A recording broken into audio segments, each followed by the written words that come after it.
नमस्कार दोस्तों, मैं आपके लिए लेकर आई हूँ अपनी कहानी नर पिशाच का चौथा भाग। केवल पैसे की बात नहीं है अंकिता, मुझ में अकेले कुछ भी निर्णय लेने की हिम्मत नहीं है। हमेशा तेरे पापा ही निर्णय लेते हैं, मुझे तो बस निर्णय मानना आता है। निर्णय लेना कभी सीखा ही नहीं। माँ की बातों में उनके जीवन का सार निहित था। अंकिता भी इस बात को जानती थी, इसलिए माँ की स्थिति समझ रही थी और उन्हें साहस देने का प्रयास कर रही थी। आपको हिम्मत करनी होगी मम्मी, अगर कहीं मुझे आने में देर हो गई तो 1.5 घंटा बहुत लंबा समय होता है और पापा के लिए हर क्षण कीमती है। अब आप तुरंत डॉक्टर को ऑपरेशन के लिए कहो, ऑपरेशन पूरा होने तक मैं भी पहुंच जाऊंगी। पापा के लिए अब हम और नहीं रुक सकते। आगे कुछ दूर पर कवरेज बहुत कमज़ोर हो जाएगी, उसके बाद मैं फ़ोन नहीं कर सकूंगी। कवरेज नहीं आएगी मतलब?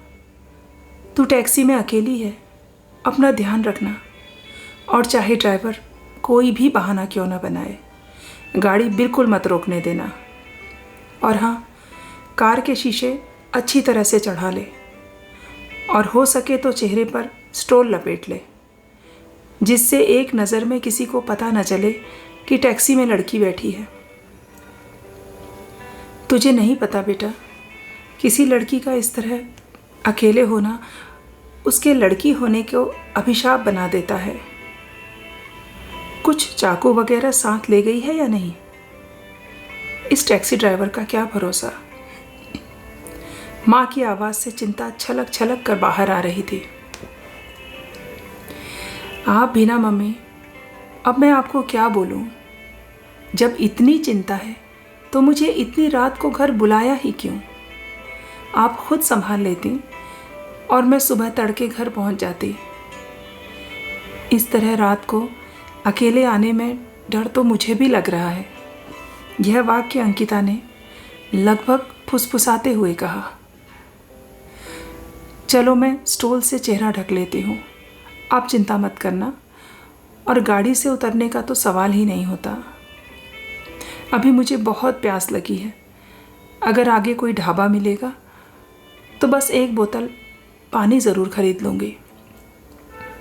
कहते हुए अंकिता का हाथ स्वतः ही गले तक आ गया। रहने दे, अभी कुछ भी खरीदने की कोई ज़रूरत नहीं है।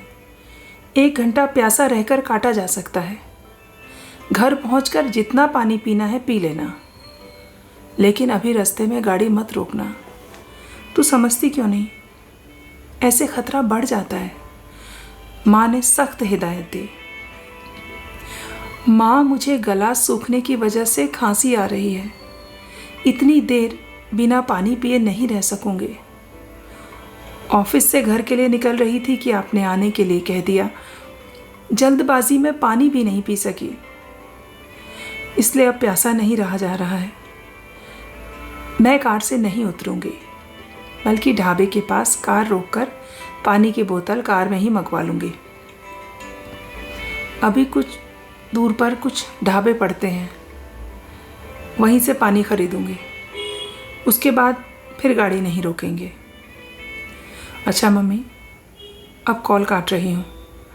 आप पापा का ध्यान रखिए और डॉक्टर्स को तुरंत ऑपरेशन के लिए बोल दीजिए। जल्दी ही मिलते हैं। कहते हुए अंकिता ने कॉल काट दी और सर पीछे सीट पर टिकाकर आंखें मूंद ली, किंतु अचानक उठे किसी विचार के चलते तुरंत ही वापस आंखें खोल ली।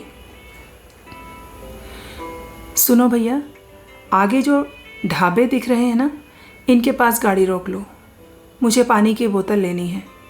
सड़क के किनारे पंक्तिबद्ध ढाबों की कतारें दिखाई देते ही अंकिता ने ड्राइवर को निर्देश दिया। कार क्यों रुकवाती हो मैडम, मेरी बोतल से ही पानी पी लो, उसमें कुछ गलत नहीं है, एकदम साफ सुथरा पानी है। पता नहीं ढाबे में किस तरह के लोग बैठे होंगे। परिवार वाले तो इस समय यहाँ नहीं रुकते। लौंडे लफाड़े ही दारू पीने आते हैं।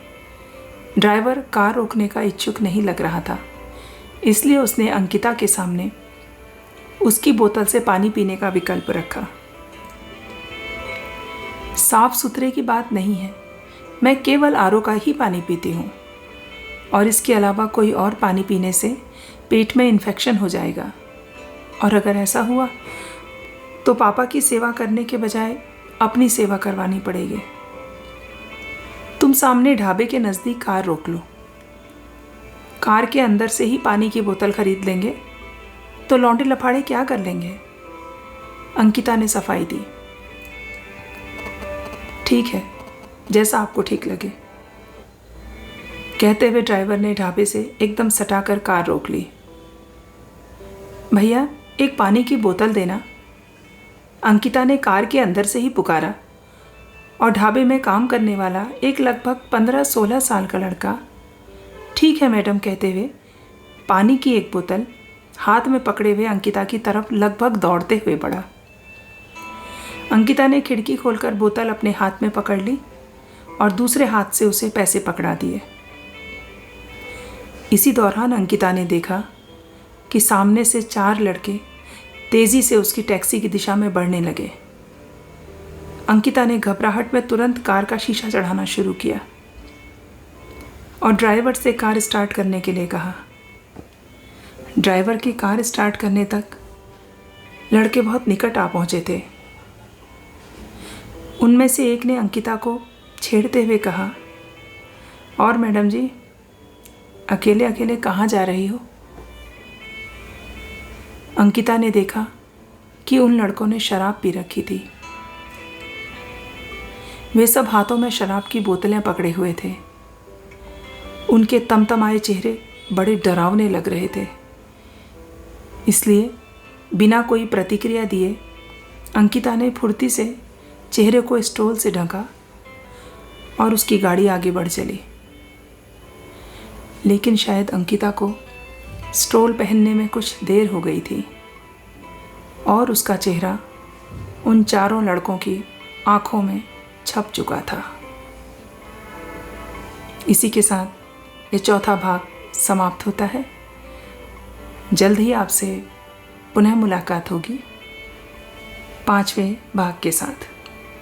नमस्कार।